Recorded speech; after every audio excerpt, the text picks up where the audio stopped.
마태복음 24장 전반부에서 예수님은 종말의 10가지 징조를 제자들에게 말씀해 주시면서 이제 거짓 그리스도들과 거짓 예언자들에게 미혹되지 않도록 조심하라고 경고하십니다. 말씀드렸지만 이 미혹된다는 것은 길을 가다가 곁길로 새다 그런 뜻이에요. 길을 목적지까지 끝까지 가지 못하고 샛길로 빠지는 것이 미혹되다라는 말의 뜻입니다. 그래서 전반부에서는 이제 종말의 10가지 징조들을 말씀하신 후에 중반절에서는 재림시에 동반되는 징조들을 말씀하시면서 누가 뭐 얘기 안 해도 어떤 사람이 예수님이 오셨다라고 얘기 안 해도 너희들이 다 알 수 있도록 내가 올 거다라고 예수님이 이제 말씀하십니다. 특별히 천지지변을 동반한 그러한 재림이기 때문에 뭐 밤이든 낮이든 해가 어두워지고 또 달이 어두워지고 별들이 떨어지고 하늘의 권능이 흔들리는 그러한 징조들과 함께 오시기 때문에 누구든지 다 내가 다시 왔음을 알게 될 것이다 라고 예수님이 말씀하십니다. 근데 문제는 그날과 그 시는 아무도 모른다는 거예요. 언제 그렇게 예수님이 다시 오실지는 아무도 모르기 때문에 예수님이 여러 가지 말씀으로 비유의 말씀으로 이제 깨어 있으라고 후반부에서 경고하십니다.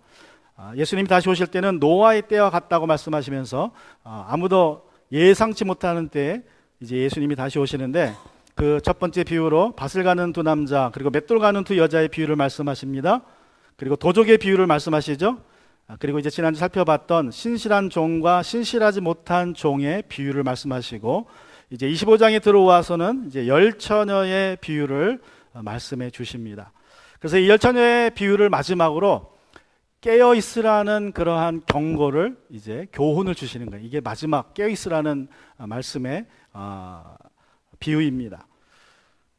흥미로운 사실은 지난 살펴봤던 이 신실한 종과 신실하지 못한 종의 비유는 이제 남자들이 주인공이죠. 남자들이 주인공으로 나오는 비유인데 열처녀의 비유는 여성분들이 주인공입니다. 그래서 아무래도 예수님이 지구의 절반은 남자이고 여자이니까 공평하게 서로 잘 이해가 쉽게 이렇게 남자와 여자를 중심으로 두 번에 걸쳐서 동일한 내용의 비유로 동일한 교훈의 비유를 주신 게 아닌가 그런 생각도 한번 해봤습니다.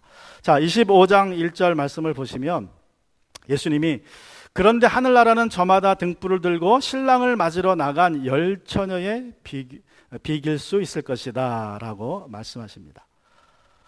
자, 열처녀의 비유의 말씀을 주시면서 이제 하늘나라는 이라고 말씀하십니다. 하늘나라는.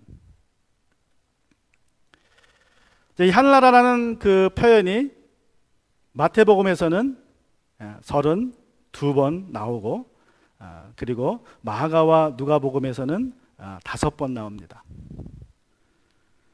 그래서 이 예수님께 마가가 특별히 뭐 예수님이 그렇게 표현하신 건지 아니면 마가가 이렇게 표현한 건지는 우리가 알 수 없지만 마태복음에서는 유독 하나님 나라를 하늘나라라는 표현으로 고쳐 쓴 것을 우리가 보게 됩니다. 왜냐하면 우리가 아는 것처럼 마태복음은 누구에게 쓰여졌습니까? 그 대상자가 누구예요? 마태복음은 유대인이라고 우리가 알고 있습니다. 그래서 이 마태복음을 읽는 사람이 유대인들이기 때문에 마태가 유대인들의 마음을 좀 편하게 하고자 하늘나라, 하나님 나라라는 표현 대신에 하늘나라라는 표현을 쓴 것을 우리가 볼 수 있습니다. 그래서 이 하늘나라라는 표현을 통해서 유대인들은 들으면 이것이 하늘나라이지만 하나님의 나라를 의미하는 것이구나라는 것을 그들이 분명 알 수 있었습니다. 자, 그렇게 했던 이유 중에 하나는 무엇입니까? 가장 큰 이유는 유대인들에게는 아주 오래된 습관이 있습니다. 전통이 있습니다. 유대인들은 성경을 읽다가 또는 기도를 하다가 대화를 하다가 하나님이라는 단어를 이제 하나님의 이름을 부르게 되면 하나님의 이름을 부르지 않습니다. 왜냐하면 모세가 10계명을 줄 때 그 계명 중에 첫 번째가 뭐예요? 하나님의 이름을 망령되이 일컫지 말라라는 그러한 계명을 주셨기 때문에 이제 그 계명을 혹시 실수라도 어기지 않으려고 하나님이라는 하나님의 이름을 써야 할 때가 되면 그냥 멈춰버렸어요. 발음을 안 합니다. 한 3초 멈추면 상대방이 이해를 해요. 이 사람이 지금 하나님의 이름을 부르고 있구나. 그래서 성경을 읽든 대화를 하든 가다가 그냥 잠깐 멈추면 이게 주어가 하나님이라는 것을 이해하고 넘어갔습니다. 그래서 이 성경에 보면 이 하나님이라는 이름이 분명히 나오는데 글자로는 써 있는데 문제는 나중에 이제 그렇게 수천 년을 살다가 보니까 하나님의 이름을 어떻게 발음하는지를 잃어버렸습니다. 그래서 글자는 나오는데 그것을 어떻게 발음해야 될지 몰라요.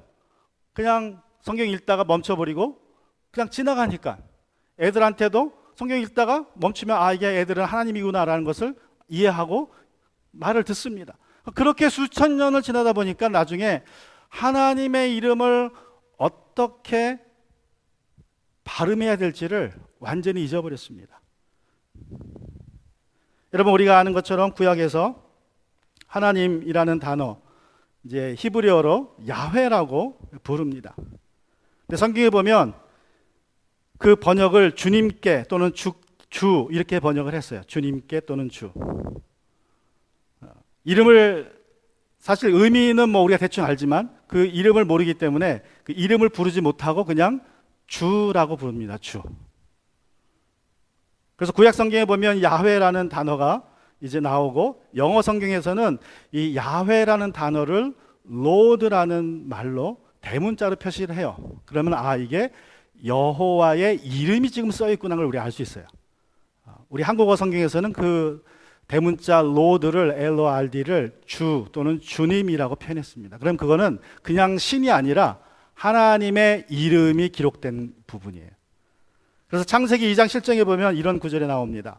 주 하나님이 땅의 흙으로 사람을 지으시고 그 코에 생명의 기운을 불어 넣으시니 사람이 생명체가 되었다. 그래서 주라는 것이 바로 히브리어로 야훼입니다. 야훼. 그러니까 하나님의 이름이 들어간 거예요.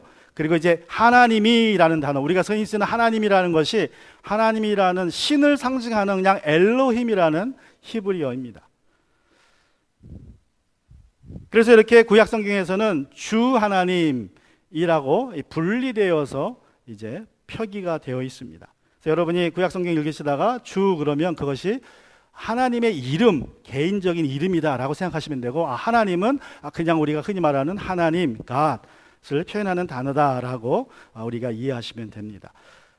자, 이제 수천 년 동안 하나님의 이름이 나오면 그 부르지 않고 지나가다 보니까 이제 그 이름의 발음법을 잃어버렸는데 이제 발음법은 잃어버린 것도 그렇지만 사실 그 뜻도 좀 불분명해요. 단지 힌트를 얻을 수 있는 것은 모세가 출애굽 시에 하나님께 부름을 받으면서 이제 하나님께서 모세에게 뭐라고 얘기합니까? 나는 스스로 있는 자다. 그래서 그 스스로 있는 자 야훼, 이제 많은 사람들이 신학 성경학자들이 후에 추정해서 부른 발음이 야훼입니다. 이게 정확하게 하나님을 부르는 발음인지는 아무도 몰라요. 그냥 학자들이 추정한 거예요. 아마도 이 단어를 이렇게 읽었을 것이다. 그렇게 해서 이제 야훼라고 부릅니다. 이 야훼의 뜻은 하나님께서 모세에게 모세가 내가 이스라엘 백성에게 돌아가서 누가 보냈냐고 말하면 내가 그 이름을 어떻게 줘야 됩니까? 라고 하니까 하나님이 나는 야훼다 그랬어요. 히브리어로 야훼다. 그걸 번역하면 영어로 이제 야훼가 번역이 돼야 되니까 I am who I am. 그리고 한국말로는 스스로 있는 자다. 그렇게 얘기하셨습니다. 이스라엘 사람들이 너에게 하나님 너를 보낸 신의 이름이 뭐냐고 물으면 스스로 있는 자다. I am who I am 이라고 대답해라. 야훼라고 대답해라 라고 말씀해 주신 것입니다. 여러분 이 이름에서 보신 것처럼 야훼라는 이름은 I am who I am 이라는 현재로 번역이 될 수도 있고요. 또 I will be who I will be 라는 미래로도 번역이 됩니다.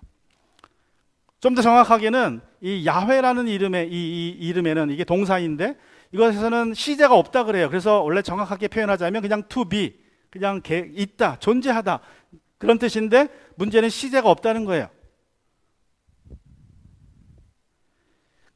그래서 이 이름의 뜻을 두고 데이빗 파우스라는 목사님이 영국의 목사님이 어느 날 하나님께 기도했답니다. 하나님 이름이 우리가 그냥 생각하기는 야훼인데 또 영어로 하면 I am who I am인데 하나님 좀 쉬운 이름으로 가르쳐 주세요. 하나님의 이름이 무슨 뜻인지, 하나님의 이름이 무엇인지 좀 쉽게 가르쳐 주세요라고 이분이 기도하셨다고 합니다. 야훼의 뜻이 무엇입니까? 영어로. 그랬더니 하나님께서 주신 답이 나는 always다. always. 나는 어제나 오늘이나 내일이 변함이 없는 항상 동일한 나는 always다라는 그러한 답을 주셨답니다. 그래서 이분이 그렇게 이야기 시작했대요. 하나님은 사랑이시라고 우리가 말하는데 하나님은 항상 사랑이시다. 하나님은 인내라고 말을 하시는데 항상 인내하시는 분이시다. 그래서 이분이 그 이후에는 기회 있을 때마다 야훼라는 이름의 뜻을 영어로 아주 쉬운 영어로 always라고 그렇게 설교합니다. always. 또 앞에서 말씀드린 대로 이 야훼라는 뜻에는 to be라는 뜻이 있습니다. 시제가 없기 때문에 그렇습니다. 그래서 I am who I am도 되지만 I will be who I will be도 돼요.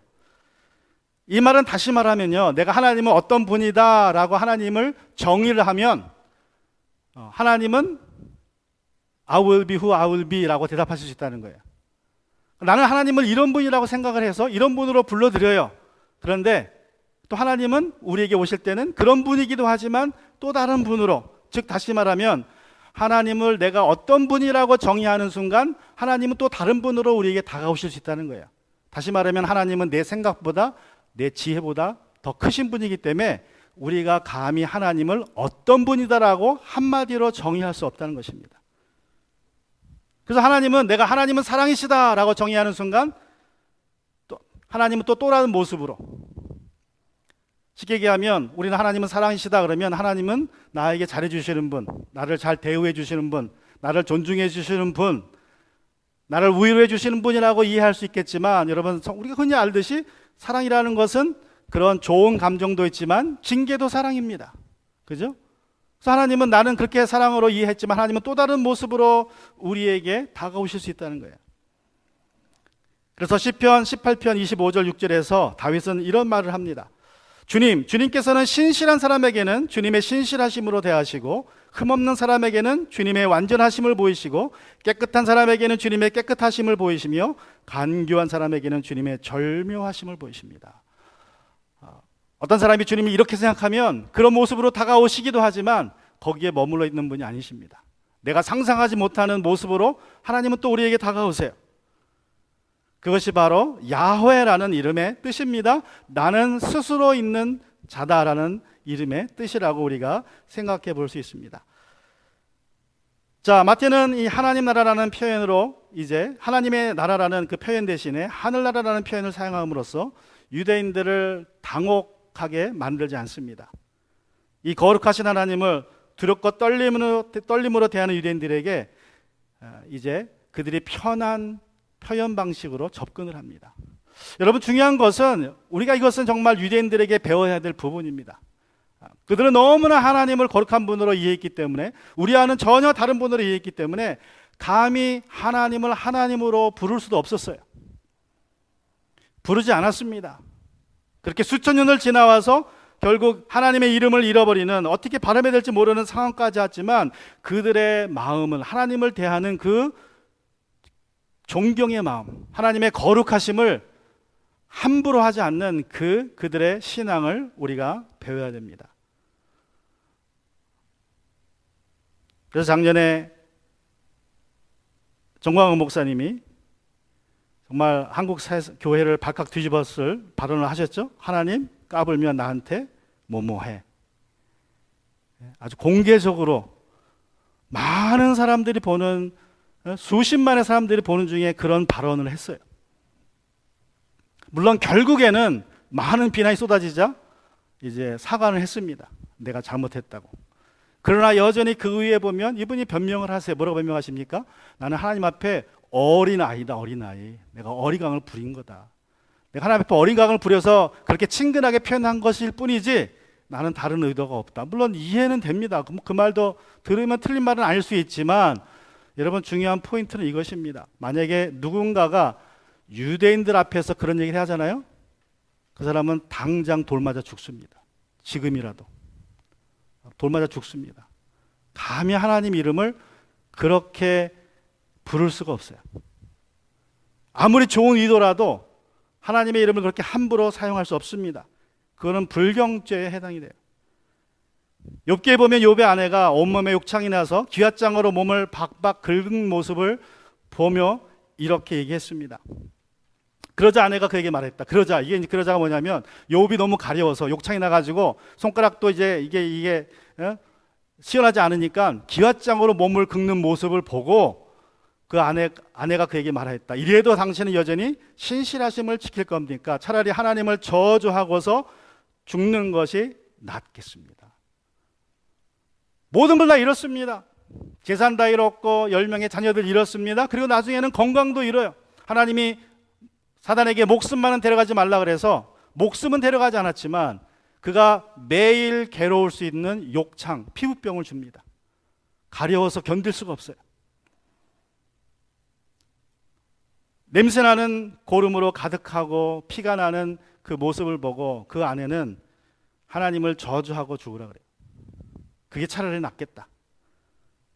근데 여러분 이것을 Young's Literal Translation이라는 그 히브리 성경을 문자 그대로 번역한 성경을 보면 이렇게 표현했어요. And his wife says to him, still thou art keeping hold on thine integrity. Bless God and die. bless라는 표현을 썼습니다. bless. 히브리 원어에 보면 bless를 표현하는 바락이라는 단어가 써서 그래요. 바락. 왜냐하면 하나님을 저주하고라는 하나님과 저주라는 단어를 유대인들 사고에는요 동시에 붙일 수가 없어요. 하나님은 너무나 거룩한 분이고 그 거룩한 분의 이름을 함부로 부를 수 없기 때문에 저주라는 아주 부정적인 단어와 거룩하신 하나님 단어가 동시에 붙어 있다는 것을 그들은 용납하지 할 수 없었습니다. 그래서 그 반대 의미의 단어 찬양이란 단어를 붙여요. bless란 단어를 써서 bless God and die. 근데 의미는 저주, 하나님을 저주하고 죽으라예요. 근데 문자상에서는 그거를 축복하고 찬양하고 죽어라라고 표현했습니다. 이게 유대인들의 사고예요. 유대인들은 아주 안 좋은 단어하고 하나님이란 이름을 붙여놓지 못해요. 하나님은 너무나 거룩하시기 때문에. 그런 사람들 앞에서 하나님 까불면 그런 표현을 한다는 것은 이건 상상할 수 없는 표현입니다. 여러분 우리는 어떤 경우라도 하나님의 이름을 헛되이 부르면 안 됩니다. 오늘날 한국에 보면 방송에서 오 마이 하고 이제 그런 표현을 많이 써요. 영어 표현을 많이 씁니다. 네, 믿는다고 하는 연예인들도 오 마이 그런 표현을 써요. 절대 쓰지 않습니다. 미국 사람들은. 특별히 기독교인들은 절대 안 씁니다. 왜냐하면 그것이 하나님의 이름을 망령되이 부르는 헛되이 부르는 표현이기 때문에 그런 표현을 쓰지 않아요. 그래서 우리 한국에 지금 여러 가지 그 문화를 볼 때에 기독교인이라는 연예인조차도 그런 표현을 막 쓰는 것을 보면 얼마나 기독교가 천박해졌는지 모르겠습니다. 예수님은 제자들에게 이렇게 기도하라고 가르쳐 주셨습니다. 하늘에 계신 우리 아버지여 이름이 거룩히 여김을 받으시오며. 이 첫 번째 기도예요. 첫 번째 기도. 주님이 우리에게 가르쳐 주신 첫 번째 기도의 내용은 하늘에 계신 우리 아버지여 이름이 거룩히 여김을 받으시오며. 하나님의 이름을 거룩하게 하는 것이 우리가 첫 번째로 이 세상에서 해야 될 일이라고 예수님이 말씀하시는 것입니다. 그것이 우리의 기도의 제목이에요. 우리는 절대로 하나님의 이름을 함부로 부르면 안 됩니다. 망령되이 부르면 안 됩니다. 이사야는 성전에서 거룩하신 하나님을 뵙고 이렇게 외쳤습니다. 나는 부르짖었다. 재앙이 나에게 닥치는구나. 이제 나는 죽게 되었구나. 나는 입술이 부정한 사람인데 입술이 부정한 백성 가운데 살고 있으면서 왕이신 만군의 주님을 만나 뵙다니. 바로 이전에 무슨 일이 있었습니까? 성전에서 이사야가 기도할 때에 천사들이 나타나서 스랍 천사들이 나타나서 거룩 그 하나님의 존존 앞에서 하나님의 거룩을 외쳤습니다. 그 모습을 보고 이사야가 말하는 거예요. 나는 이제 죽게 되었구나. 왜 죽어요?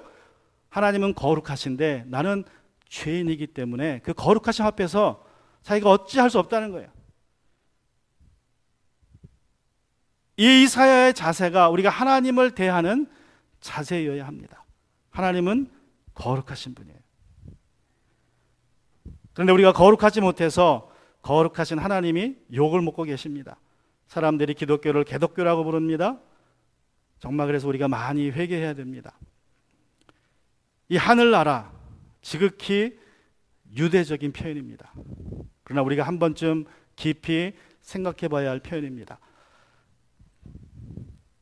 마태복음 25장 1절에서 다시 돌아가면 그런데 하늘나라는 저마다 등불을 들고 신랑을 맞으러 나간 열처녀에 비유할 수 있을 것이다 라고 말씀하면서 이제 나라라는 단어를 한번 생각해 보면 여러분 나라라는 단어는 한 나라가 나라되기 위해서는 땅과 국민과 주권이 있어야 나라가 성립이 됩니다. 이 세 가지 중에 아무것도 하나라도 없으면 나라가 될 수 없습니다.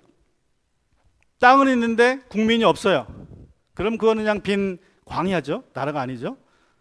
또 땅이 있고 그 땅에 사는 주민들이 있는데 그 주민들에게 주권이 없습니다. 그것도 나라가 되지 않습니다. 우리가 일제시대 때 나라를 빼앗겼던 것처럼 우리 한국 사람들은 한국 땅에 살았고 백성들도 있었지만 주권이 없었어요. 그래서 나라가 되지 못했습니다. 그래서 나라가 되기 위해서는 땅과 국민과 주권 세 가지가 다 있어야 됩니다. 그래서 우리는 나라 하면 주로 공간적인 개념으로 이해해요.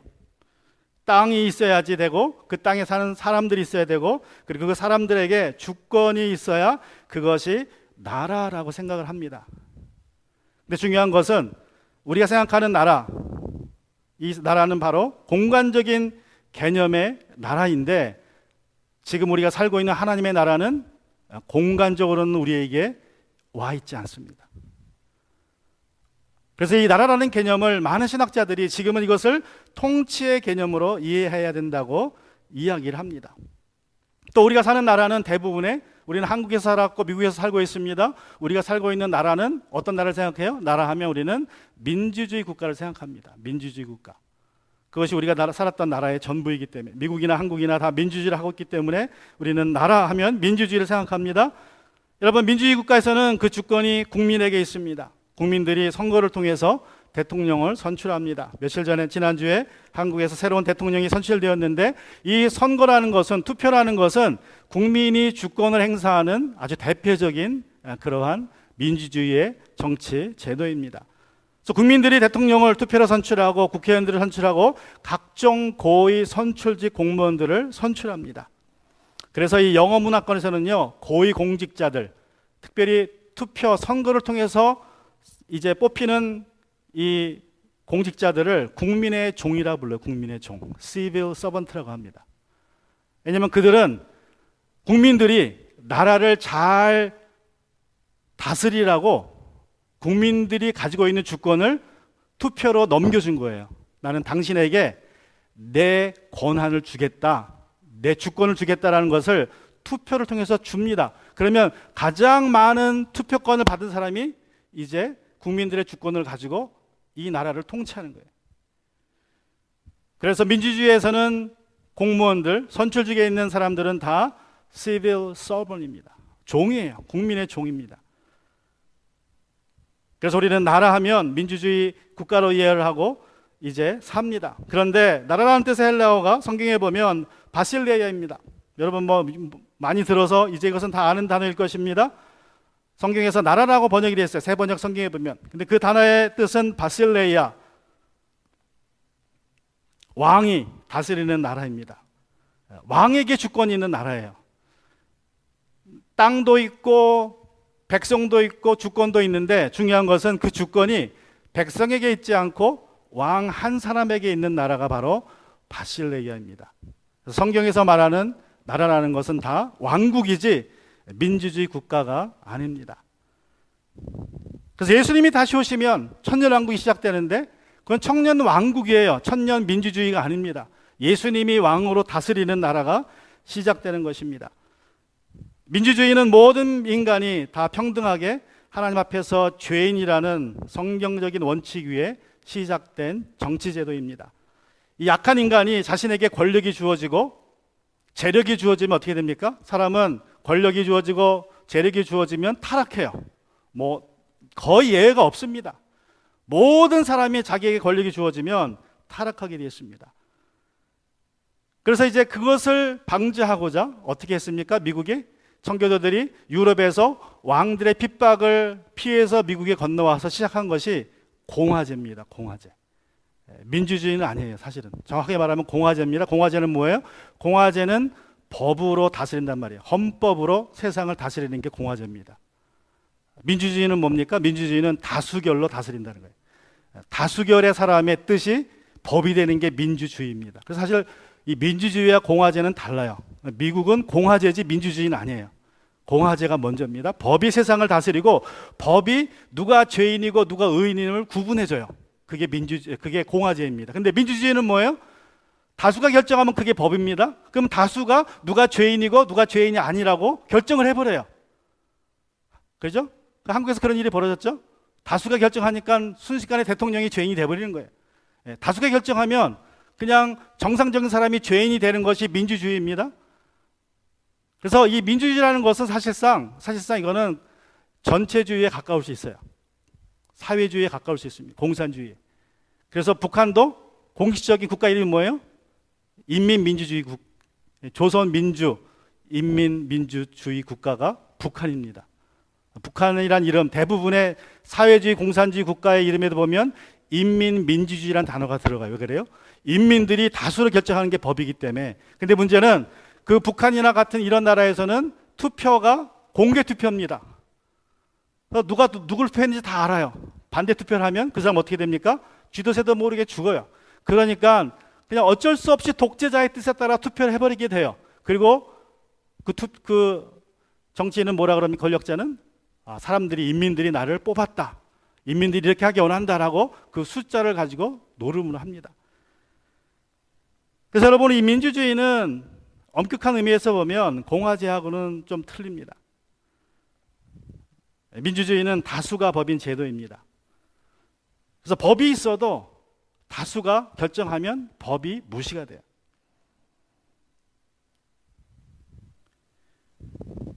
성경에서 말하는 제도는 왕국입니다. 민주주의도 아니고 공화제도 아니에요. 왕국입니다. 왕이 다스리는 나라, 그것이 바로 하늘나라입니다. 하나님이 다스리는 나라, 그것이 성경에서 말하는 그러한 나라입니다. 여러분, 우리가 말씀드린 것처럼 민주주의라는 제도는 청교도들이 유럽에서 왕들의 핍박을 받으니까 자기의 신앙을 지키고자 미국에 와서 왕이 없는 정치 제도를 시작하겠다라는 그러한 그 생각 끝에 만들어낸 제도가 이 민주주의이고 공화제입니다. 그래서 아주 좋은 의도로 공화제를 중심으로 민주주의 제도를 가지고 이제 미국이 시작됐는데, 이제 200년이 지나니까 문제는 이제 이 공화제도 민주주의도 이제 작동하지 않기 시작했습니다. 미국에서도 정치인들이 귀족화되기 시작했어요. 귀족은 아닌데 귀족처럼 돼버렸어요. 대통령의 자식이 대통령이 또 됩니다. 국회의원의 자식이 또 국회의원이 돼요. 그런 정말 왕정 정치가 아닌데 옛날처럼 귀족이 생겨났고 옛날처럼 민주주의가 돌아가기 시작했습니다. 공화주의가. 그래서 지금 오늘날 이러한 사태들이 미국이나 한국에서 지금 일어나고 있는 것입니다. 우리가 이해할 수 없는, 민주주의 국가에서 벌어질 수 없는 그러한 사태들이 지금 전 세계적으로 많은 민주주의 국가에서 벌어지고 있는 것입니다. 여러분, 이것은 이제 민주주의도 그 끝에 다 왔다는 거예요. 이제 민주주의도 더 이상 작동하지 않습니다. 그러니까 공화제인데 그걸 민주주의라는 이름으로 뒤집어 씌워가지고 그냥 다수의 뜻으로 세상을 끌고 가는 그러한 세상이 돼버렸어요. 청교도들이 원했던 그러한 법, 성경에 기초한 헌법으로 세상을 다스리는 일이 더 이상 이제 벌어지지 않습니다. 그래서 동성애가 인정이 되는 것입니다. 그래서 우리가 성경에 상상할 수 없는, 성경이 하지 말라고 하는 일들이 지금 미국이나 한국에서 벌어지고 있는 거예요. 분명히 성경은 그렇게 딱 법으로 정해졌는데 그 해석을 다수의 근거에서 해석을 해버렸기 때문에 법은 있는데 해석이 잘못되고 적용이 잘못되니까 그 법 정신하고 멀어지는 거예요. 성경에 기초한 법 정신이 이제 세속화된 것입니다. 그래서 우리가 이때쯤 생각해 봐야 돼요. 우리가 이제 다시 한번 민주주의나 공화제 국가가 아니라 하나님이 다스리는 왕국을 생각해 봐야 합니다. 여러분, 근데 사실 한번 생각해 보세요. 우리가 왕국 제도를 싫어하는 이유는 왕이 권력을 쥐면 자기 권력 가지고 독재하기 때문에 그렇습니다. 그죠? 자기가 원하는 대로, 누구처럼. 아무리 믿음이 좋은 다윗도 어떻게 했습니까? 자기 권력 가지고 남의 아내를 뺏어왔어요. 남편을 죽입니다. 그것이 권력의 속성이에요. 아무리 믿음 좋아도 소용없어요. 권력이 집중되면 그러한 일들이 벌어질 수밖에 없습니다. 인간의 연약함이에요. 인간의 죄악됨 때문에 그런데 사실 정말 완벽한 인간이 자기 길을 위해서가 아니라 백성들을 위해서 사는 왕이 있다면 그런 왕 밑에 사는 백성들이 제일 행복한 사람이 될 것입니다. 그죠? 왕이 있어요. 근데 그 왕이 자기의 정욕을 위해 살지 않고 백성들을 위해서 살아요. 심지어는 자기 목숨까지 백성을 위해서 버려줄 수 있는 왕이라 그러면 여러분 그 밑에 사는 백성이 얼마나 행복하겠습니까? 그죠? 그런데 예수님이 그런 왕으로 다시 오신다는 거예요. 여러분 예수님은 하나님이셨습니다. 근데 하나님이 인간을 죄에서 구원하시고자 하나님이 인간의 몸을 입고 오세요. 신의 권위를 포기하십니다. 신의 영광을 포기하세요. 인간의 몸으로 오셔서 그냥 죽으시는 것이 아니라 십자가에서 죄인의 몸으로 죽으십니다. 근데 여러분 하나님이 인간이 됐다는 것은요, 예수님은요 우리를 구원하기 위해서 33년간 인간 노릇하신 것이 아니에요. 예수님이 인간이 되기로 결정하는 순간, 인간의 몸을 입고 구유에 누우시는 순간 예수님은 그 이후로부터 영원까지 인간의 몸을 입고 사시는 신이 되었어야 됩니다. 다시 전의 모습으로 돌아간 것이 아닙니다. 인간의 몸으로 구속된 신이 되시는 거예요. 그럼에도 불구하고 예수님이 인간의 몸으로 오셨어요. 그것이 우리를 향한 하나님의 사랑입니다. 그러한 왕이 우리를 통치한다면 여러분 그 백성들은 얼마나 행복하겠습니까? 나를 위해서 통치하는 것이 아니라 백성들을 위해서 목숨까지 내버리면서 통치하는 왕이 있다면 정말 그 나라 백성들은 행복한 백성이 될 것입니다. 예수님이 바로 그러한 왕의 모습으로 다시 우리에게 오십니다. 그것이 하늘나라예요. 그것이 천년왕국입니다. 여러분 성경에 보면 제가 지난주 설교를 준비하면서 느낀 것이 뭐냐면 예수님이 다시 오실 때 어떻게 살아야 되는지를 말씀하시고 또 성경 복음서에 보면 우리가 어떻게 살아야 되는지를 말씀해 주시는데 예수님은 이렇게 보면 단 한 번도 자기를 섬기라는 말씀 하신 적이 없어요. 내가 오는 걸 준비하는 것은, 종말을 준비하는 것은 나에게 잘하는 것이다. 열심히 교회 나와서 교회 섬기고 뭐 열심히 나에게 뭐 하고 나를 위해서 뭐 하라라고 말씀하신 적이 단 한 번도 없으십니다. 예수님은 항상 비유의 말씀을 봐서라도 지난주에 보면 그 신실한 종의 비유에도 보면 그 주인이 뭐라고 합니까? 주인이 종들에게 사명을 줍니다. 내가 내 먹을 것을 다른 종들에게 나누어 줘라. 다른 종들을 섬겨라. 그리고 마태복음 25장에서도 우리 살펴볼 것이지만 거기서도 보면 뭐라 그래요? 양과 염소의 비유에 보면 어떻게 양과 염소를 구분합니까? 내가 너에게 준 그 시간과 재능과 먹을 것을 어떻게 어려운 사람을 위해서 사용했느냐로 예수님은 죄인과 의인을 가르세요. 양과 염소를 가르치지 어떻게 나에게 잘해줬느냐가 아닙니다. 그리고 하신 말씀이 저 어려운 사람들에게, 소자에게 한 것이 바로 나에게 한 것이라라고 말씀하십니다. 마태복음 18장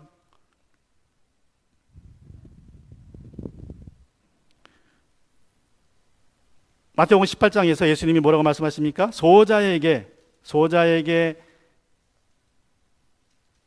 한 것이 바로 나에게 한 것이라고 말씀하세요. 너희는 이 작은 사람들 가운데서 한 사람이라도 업신여기지 않도록 조심하여라. 내가 너희에게 말한다.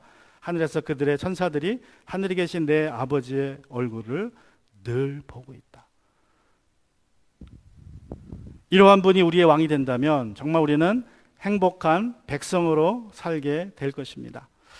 예수님은 딱 한 번 마리아가 옥합을 깨서 자신의 발에 부어드리고 머리털로 닦아드렸을 때에 마리아를 칭찬하셨어요. 그때 제자들은 그 마리아를 비난합니다. 그 값비싼 나들을 어떻게 깨버리느냐. 그러나 예수님은 제자들을 꾸짖습니다. 나의 죽음을 예비한 그러한 행위다라고 말씀하십니다. 딱 한 번 이 경우를 제외하고는 예수님은 단 한 번도 자기를 섬기라고 명령하거나 부탁하신 적이 없어요.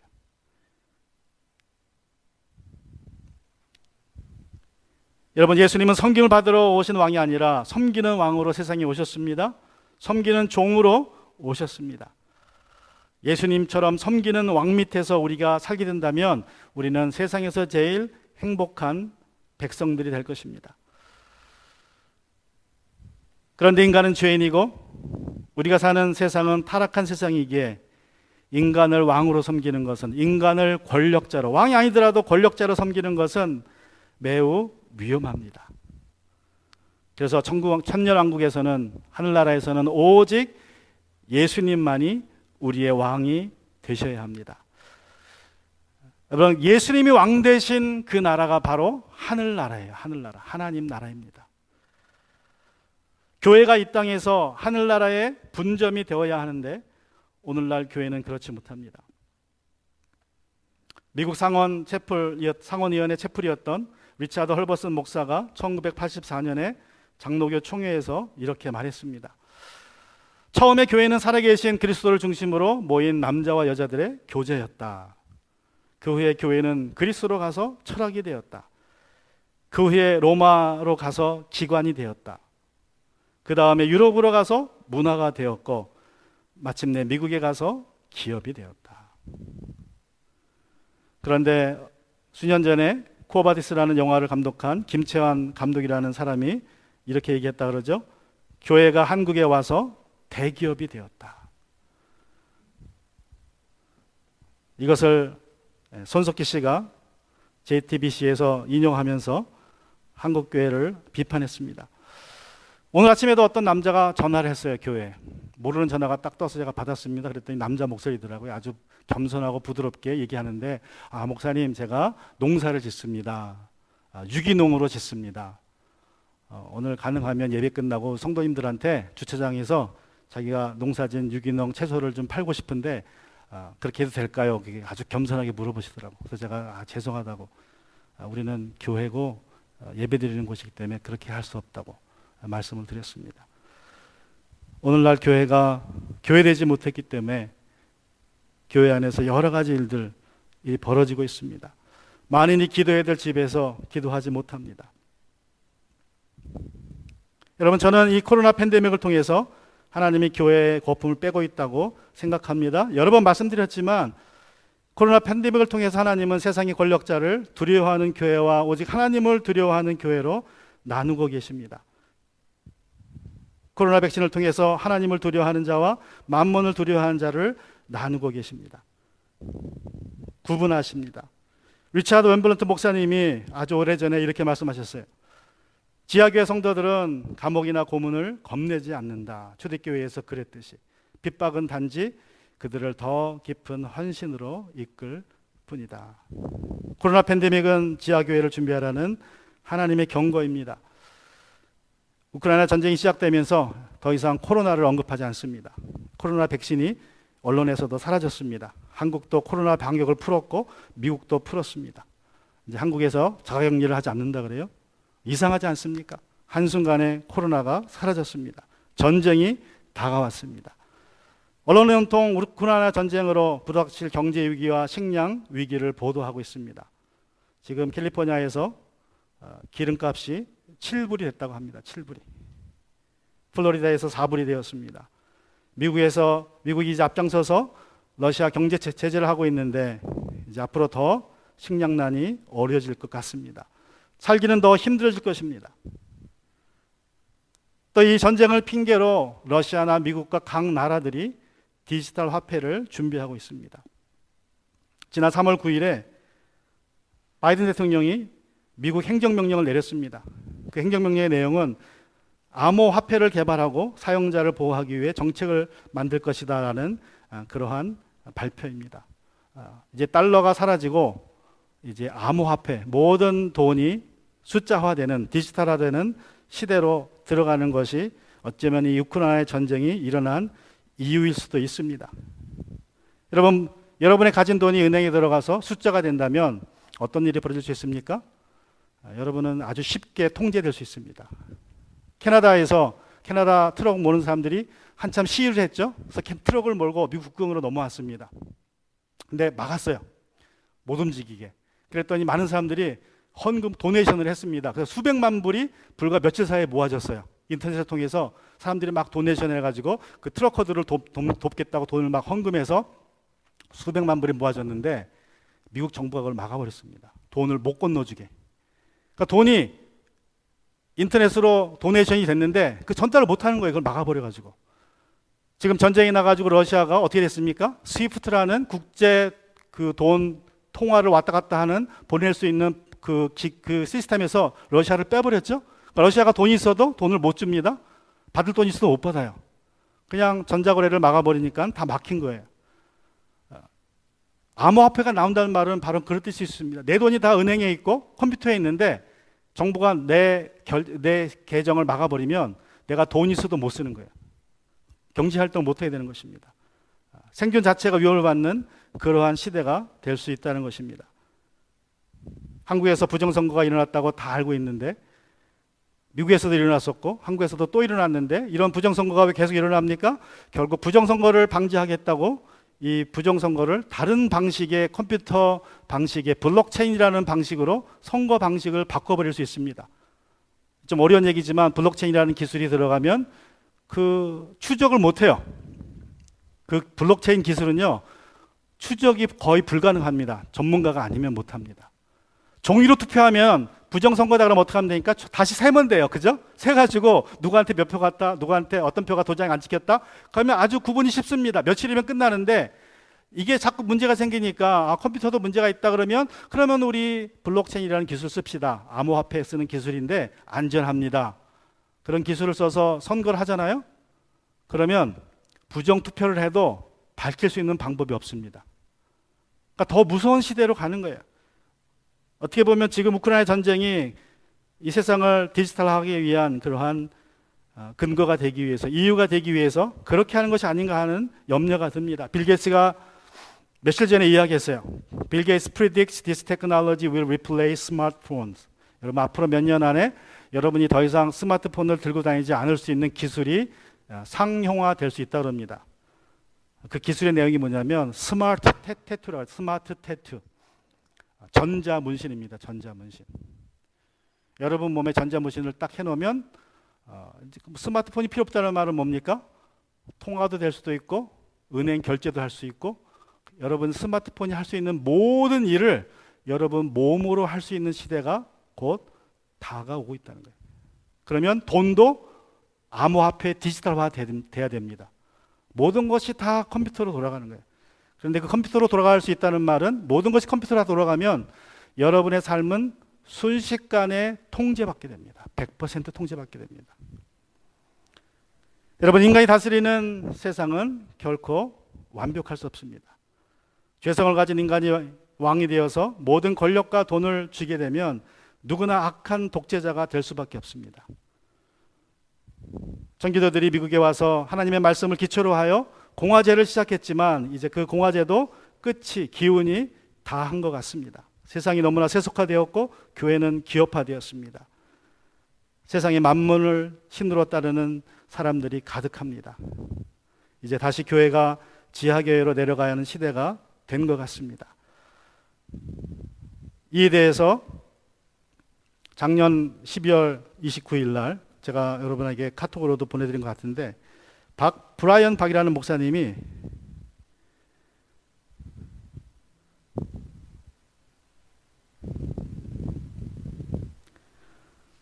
인터넷 이제 기독교 방송에서 기도 방송을 인도하다가 마지막 방송으로 이런 걸 내보냈습니다. 저는 여러분께 지금 와보라 같이 하면서 사명이 있어요.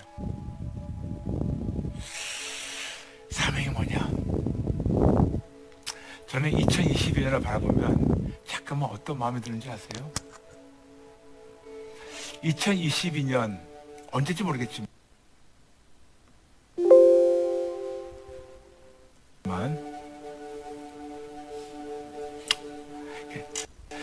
모르겠지만 언젠가 우리가 모두 지하 교회로 내려갈 날이 올 거예요.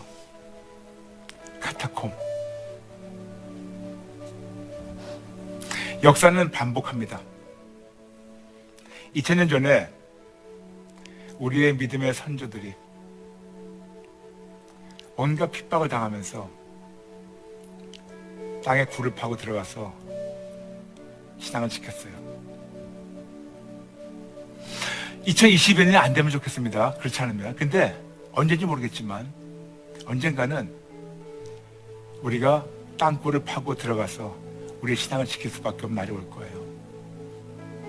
지금 우리가 이렇게 거대한 놀라운 빌딩 안에 들어가서 예배드린 날 언젠가 끝날 수가 있어요. 여러분, 작년 초만 하더라도 우리가 교회 못 간다는 거 생각해 보셨어요?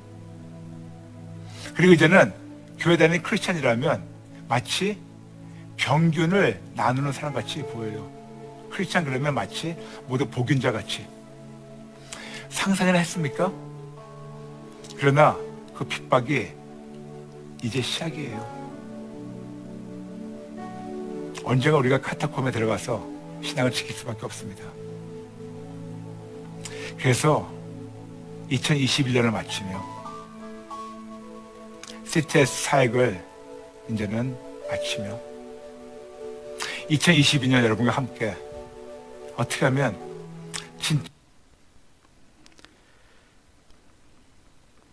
여러분 보시는 대로 목사님은 굉장히 사역을 열심히 했던 분이십니다.